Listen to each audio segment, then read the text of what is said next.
Bonsoir à tous. Déjà merci à tous hein, d'avoir suivi ce premier module qui était une grande première, hein. C'était vraiment ma première formation en ligne.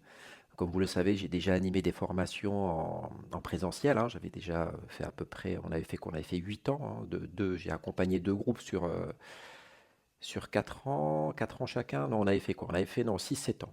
6-7 ans. 7 ans peut-être, ouais. Et donc du coup là, c'était vraiment la première sur une formation en ligne. Je voulais voir si le format s'y prêtait, s'il était possible de transmettre ce que j'avais envie de transmettre. Alors évidemment, c'était adapté à cette formule en ligne, hein. Et j'ai vu que oui, que c'était pertinent, que c'était intéressant, en tout cas de mon côté. Il y a des choses que je veux faire passer, et là, je me suis rendu compte que je pouvais les faire passer de cette manière-là. Bien sûr, je ne peux pas tout faire passer pareil que comme quand je fais en présentiel, mais voilà, je pense qu'on a exploré des contrées fort intéressantes. Donc j'espère que ça nourrit votre pratique, que ça vous a donné envie d'aller plus loin pour ceux qui étaient tout frais dans la pratique du Qigong. Et puis ceux qui avaient déjà une pratique, ben, j'espère que ça a nourri votre chemin au sein des arts internes. Voilà. Si vous voulez réagir, hein, vous pouvez réactiver votre micro et puis, euh, et puis me dire quoi.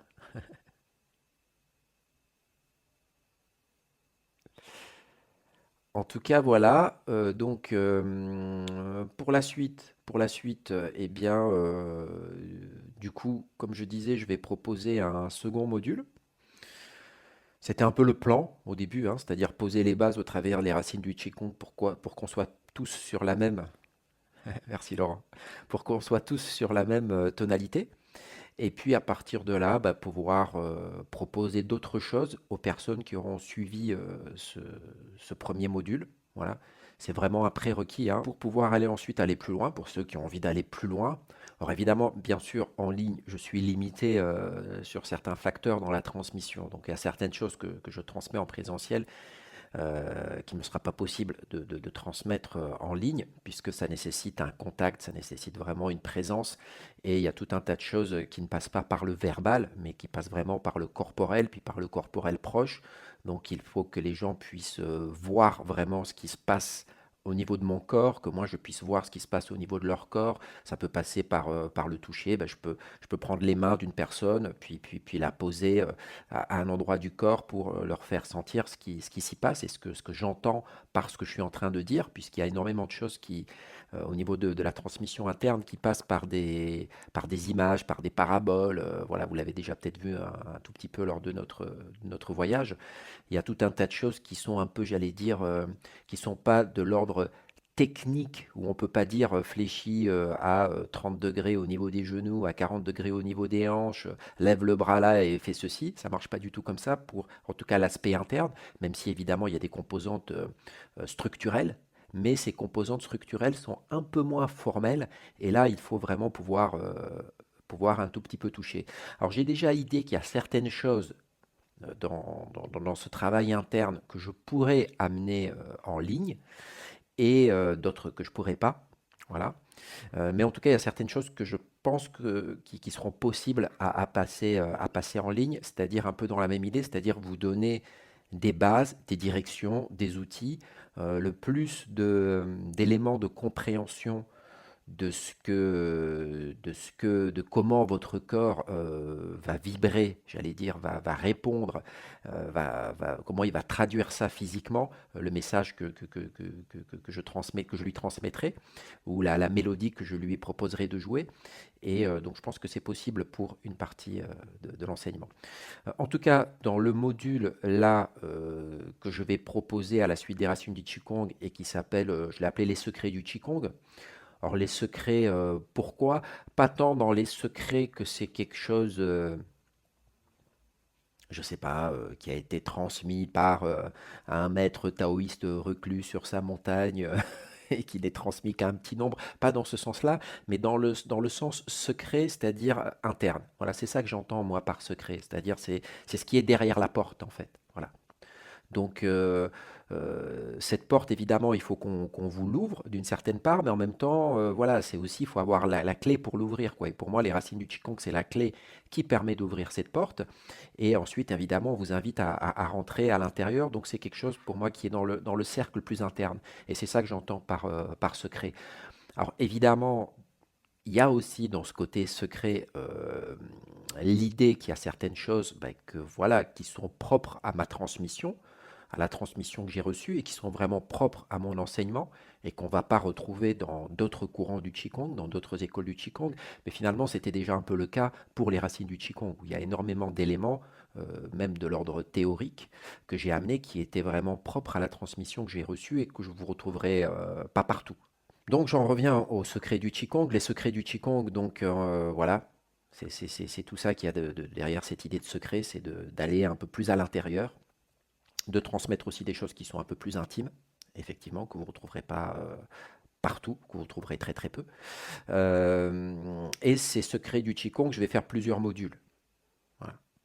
Et évidemment, parce que c'est toujours pareil, on ne peut pas tout fourrer dans 6 mois, dans 12 cours, on ne peut pas fourrer. Puis l'idée, c'est à nouveau, c'est pas de fourrer un maximum de méthodes. C'est pas le but, quoi. Le but, c'est de cultiver des choses et puis que ces choses-là nous infusent, nous, quoi. Infusent notre quotidien, infusent ce qui est autour de nous, qu'il y a quelque chose qui est clos, quoi. Voilà, c'est faire sonner quelque chose, faire résonner des choses, faire vibrer des choses. Et donc, dans ce premier module, comme je l'avais un peu évoqué dans la petite vidéo que j'ai partagée sur Facebook, je souhaite amener des Qigong assis, des Qigong d'influence taoïste assis, et surtout un premier Qigong qui est connecté d'ailleurs à ces figures animales, que pareil, que j'ai évoqué au dernier cours, au cours numéro 12, hein. Ces 4 figures animales. Alors évidemment, je vous ai dit, c'est aussi des exercices qui travaillent sur les zangfu, sur les fonctions organiques, parce que c'est ça que j'aime bien dans ce Qigong, c'est qu'il y a en même temps une connexion avec cette sphère taoïste, et en même temps, il y a aussi cette connexion avec la médecine traditionnelle chinoise, puisque chaque exercice va être en résonance avec l'un des 5 zangfu. Alors évidemment, nous, on a vu qu'il y avait 4 animaux dans ce panthéon taoïste, et là, il y a 5 zangfu. Donc évidemment, il y a un 5e exercice qui est relié à quelque chose de bien spécifique. C'est ce qui sera abordé, entre autres, dans ce module. Et puis, il y a aussi un 6e exercice qui est relié, lui, je l'avais aussi évoqué, qui lui va être relié aux 2 méridiens fondamentaux qui sont Tumai et Chenmai, enfin fondamentaux, aux 2 euh, vaisseaux extraordinaires ou merveilleux vaisseaux comme on les appelle, mais quand je dis qu'ils sont fondamentaux, parce qu'ils sont très présents dans les pratiques corporelles internes, que ce soit du Netan ou du Qigong, que sont vaisseau gouverneur et vaisseau conception. Voilà. Donc en fait, ce Qigong va être composé euh, de 12 exercices. En fait, ça va être des paires. Voilà. On va avoir chaque fois 2 exercices pour une des fonctions organiques, plus 2 exercices pour les Tumai et Chenmai, un pour Tumai et un pour Chenmai finalement, ce qui va en tout en fait faire 12 exercices spécifiques. Ok. Et donc ce Qigong se fait assis. Alors ça peut se faire assis en tailleur ou assis également sur une chaise. Voilà.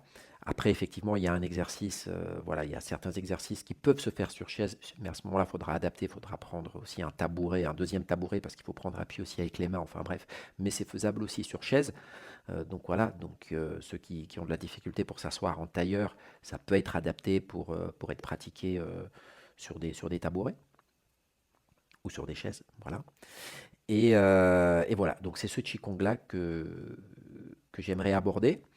J'ai aussi un deuxième Qigong assis que j'aimerais aborder, mais pour l'instant, je ne sais pas si j'arriverai aussi à l'inclure dans ce laps de temps, puisqu'à nouveau, ça sera, j'allais dire, une terre vierge qu'on va explorer. Ça va être une première, puisque c'est la première fois que je vais transmettre ce Qigong-là en ligne, comme ça.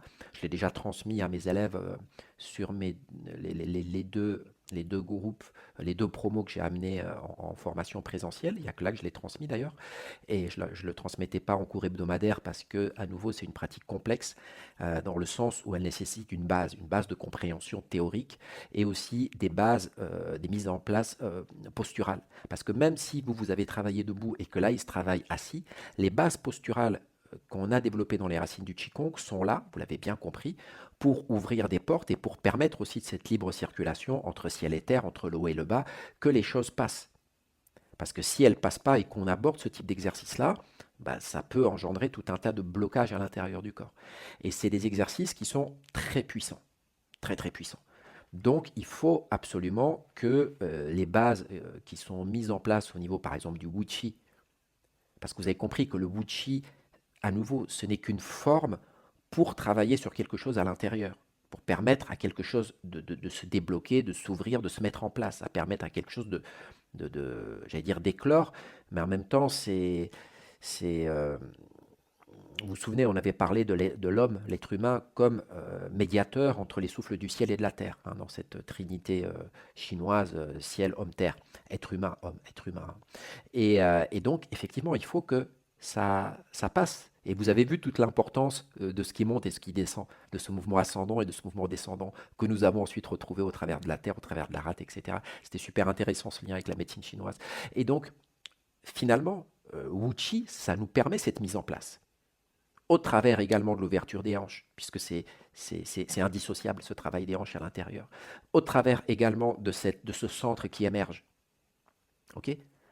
Donc Wuchi, ça permet tout ça. Et tous les exercices que je vous ai donnés à côté, ils sont là pour nourrir aussi ça. Tout ça, c'était très, c'est pas par hasard que j'ai choisi les exercices que je vous ai donnés. Ils sont tous là pour nourrir ça. Voilà. C'est pour ça que c'est important de continuer à les travailler. Même les lancers de bras, les Peidan Kong qu'on a travaillé à la fin, ils sont très importants parce qu'ils vont permettre de débloquer également des zones importantes du corps au niveau de certaines zones. Vous l'avez vu avec les percussions, plus un relâchement du haut du corps qui également voilà, et va dans cette même continuité d'ouverture de circulation, que ce soit la circulation quand on la met en résonance avec les zangfu et avec les fonctions de libre circulation du foie, ou quand on les met en résonance là avec les pratiques corporelles internes et ces ouvertures des portes pour que les souffles, qu'on soit bien intercesseur entre ces deux souffles, quoi. Que les choses ne restent pas bloquées en nous finalement. Donc ça c'est super important parce que quand on aborde ce type de Qigong là, comme je vais me proposer de le faire dans les secrets du Qigong, ce Qigong assis là en particulier, c'est un Qigong très puissant et donc il faut que les choses circulent à l'intérieur et si au cours d'un exercice, bah, c'est trop en surpression à l'intérieur, vous avez les outils, vous après, pour permettre à, j'allais dire, remettre de l'eau dans la pâte pour que ça redevienne fluide. Vous voyez ce que je veux dire? Donc vous avez les outils ensuite pour faire en sorte que, bah oui, s'il y a quelque chose qui s'est mis en tension à l'intérieur, je puisse mettre en place moi mes exercices pour à nouveau les évacuer, enfin les évacuer, c'est une manière de parler, vous avez compris, voilà, remettre les choses en mouvement, fluidifier les choses, etc. Vous voyez à nouveau toutes ces résonances et comment c'est pertinent d'avoir des connaissances sur certaines mécaniques de la médecine traditionnelle chinoise et sur les zangfu. Et vraiment, je vous encourage à continuer à triturer ça, non seulement par la pratique de ces exercices, mais également par la mise en résonance constamment entre la théorie et la pratique, pour justement comprendre comment tout ça fonctionne. C'est très complémentaire, tous ces éléments-là. Donc c'est essentiel pour ce Qigong parce que c'est vraiment un Qigong très puissant. Pareil, ça peut être assez anodin derrière certains mouvements, comme Wuji. Wuji, si vous suivez le protocole que je vous ai donné, ça peut. Il y a certaines personnes qui ont la tête qui tourne, etc. Des sensations désagréables au niveau des pieds ou des choses où ça peut monter. Donc je vous avais dit à ce moment-là, il faut s'asseoir, il faut laisser passer et puis on revient à la pratique le lendemain. C'est ce que souvent je dis à mes élèves. Hein, si vous avez un truc qui est là, qui commence à monter, faites pas une pause vous disant oui, je fais une pause, ça va mieux, je respire et j'y retourne après. Non, vous lâchez l'affaire et vous y retournez dans 1 ou 2 jours. Faut être tranquille, hein, on n'est pas dans un challenge, faut pas se presser, on prend notre temps. Surtout qu'on est en train de travailler sur des choses extrêmement puissantes. Le chi, vous l'avez compris, au travers de cette approche philosophique et culturelle, c'est voilà, c'est l'énergie qui est partout, c'est un truc extrêmement puissant, quoi. Donc voilà, donc à partir du moment qu'on commence à le, à le libérer finalement. C'est pour ça qu'il n'y a pas de travail d'accumulation ou de maîtrise du chi. En fait, on est juste en train d'ouvrir les choses. Voilà. Et de mettre en place les conditions, l'espace corporel, pour que ça puisse circuler de manière équilibrée dans le corps. Voilà. Donc bref, vous avez les outils maintenant qui permettent d'accompagner ce type de pratique. C'est pour ça que ce type de pratique, je ne pouvais pas la transmettre en cours hebdomadaire parce que les élèves n'avaient pas forcément tous les outils pour ça. Pour ensuite, voilà, pouvoir accompagner tout cela dans leur quotidien, quoi. Et puis surtout pour pouvoir avoir la base. Et pareil, tout le travail qu'on a fait sur Mapou, c'est un travail de mise en place de fondations qui finalement pose des fondations également pour ces pratiques assises. Ok, parce que oh, effectivement, le travail des jambes, il y a une fondation physique, oui, mais il y a aussi une fondation énergétique, vous l'avez compris là-dedans, hein. Voilà. Qui fait que c'est comme je disais, il faut qu'il y ait un câblage suffisamment solide pour que le courant puisse passer dedans. Mais ce travail de Mapou, il sert également à ça, à mettre en place ce câblage. Ok. Et également cet ancrage, puisque toujours pareil, si la prise terre n'est pas suffisante, n'est pas branchée, voilà, n'est pas, ben, tout ce qui est en excès ne pourra pas, j'allais dire, pouvoir continuer son chemin. Ça va rester bloqué dans certaines parties du corps et le qigong et les arts internes, c'est pas anodin. Si ça reste bloqué à certains endroits, ça peut faire des dégâts. Voilà. Moi, dans mon cheminement du tai chi, je me suis beaucoup blessé, hein. Alors qu'il y a cette image de oui, c'est une gymnastique de santé, souvent les gens se font conseiller ça par le kiné, mais si vous rentrez dans la pratique traditionnelle du tai chi, c'est une pratique, on se blesse, concrètement, parce qu'on sollicite déjà le corps physiquement d'une manière, voilà, quel que soit l'âge, hein, on peut l'aborder quel que soit l'âge, ça c'est pas une question voilà quoi, de gros muscles ou je sais pas quoi. Et, mais on travaille sur certaines articulations, sur certains trucs. Et puis évidemment, moi, c'est des pratiques que j'ai abordées, j'ai commencé assez jeune.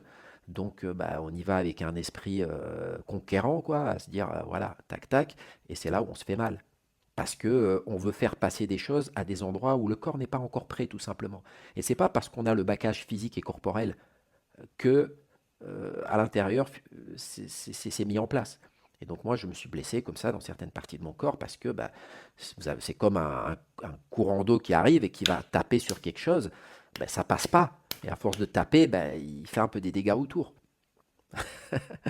Donc voilà, donc finalement, c'est vrai, même souvent, quand les gens abordent ces pratiques-là, j'allais dire, à un âge plus avancé, en général, ils y vont plus mollo, il y a plus de sagesse, il y a plus de maturité. Donc finalement, c'est pas plus mal des fois. C'est pas plus mal. Donc voilà, donc les secrets du Qigong, ça sera là. Et comme je vous disais, j'ai aussi un autre Qigongassi qui là, j'en avais déjà, je l'avais évoqué dans les racines du Qigong, mais j'ai vraiment pas réussi à le caler, ça faisait beaucoup trop. C'était les 8 brocas rassis, c'était une forme des 8 brocas rassis.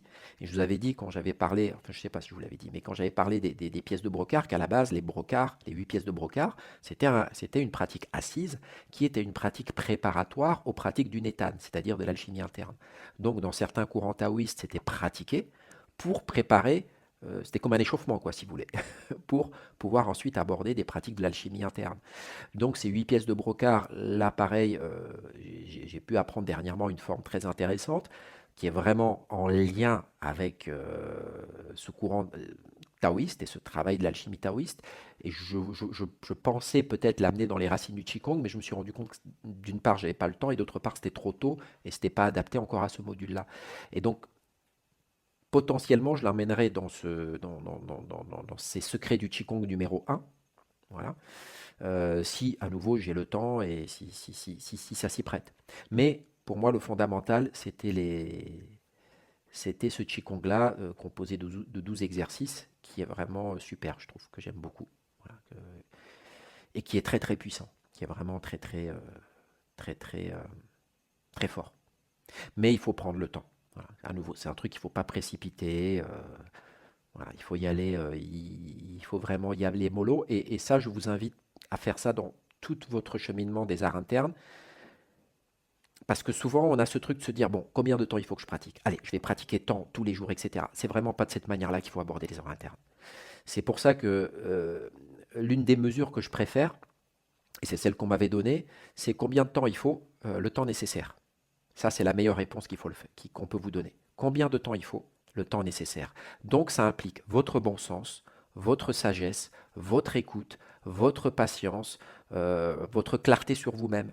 Certaines personnes vont avoir tendance à vouloir en faire toujours moins, c'est-à-dire à rester toujours dans une zone de confort. D'autres personnes ont tendance à en faire toujours trop, c'est-à-dire à pousser trop loin et se brûlent. C'était un peu mon cas. Voilà. Donc, en fait, ça vous invite à ça, ça vous invite à être responsable de vous-même, quoi. Et à pratiquer avec intelligence et avec patience, et aussi à vous dire, oui, j'ai les outils pour moi-même estimer ce dont j'ai besoin. Mais j'allais dire, j'allais dire, c'est comme dans la vie, quoi, normal, quoi. C'est le bon sens. Si on sait chacun la quantité qu'il nous faut pour manger. Après, il y a la gourmandise, après, il y a le truc, après, il y a le machin. Mais on sait à partir de quel moment, si on écoute un peu son corps, si on a appris un peu à s'écouter, ok, là, je suis rassasié, j'ai encore un peu faim, mais je peux laisser, là, c'est bon. Voilà. Après, si je mange plus, ça va, il n'y a pas catastrophe. Mais voilà, je sais que là, c'est bon. Et puis là, si je déborde encore, si je suis dans cette écoute de mon corps, voilà, c'est les fêtes, j'ai envie de me faire plaisir. Je sais que je suis sur du too much, mais c'est pas grave, c'est la vie aussi, on se fait plaisir. Mais tout ce que je veux dire, c'est que c'est aussi simple que ça finalement. C'est ce bon sens que tout le monde a pour se dire, c'est le temps qu'il faut, ça suffit, c'est bien, je suis allé jusque-là, il n'y a pas besoin de faire plus, on en garde pour demain. Voilà, il vaut mieux dans la longueur, dans le temps, et voilà. Et donc le temps nécessaire à. Et c'est ça, je vous invite vraiment à faire ça pour toute votre pratique. Et bien que la régularité, c'est quelque chose qui est intéressant, il ne faut pas non plus s'enfermer dedans comme dans un carcan. Voilà. Voilà. Il ne faut pas non plus se dire, allez, il faut que ça soit 15 minutes tous les jours, 30 minutes tous les jours, tant tous les jours. Et même si on se dit, je mets une pratique quotidienne en place, il faut toujours se laisser cette liberté, se dire, non, pas aujourd'hui.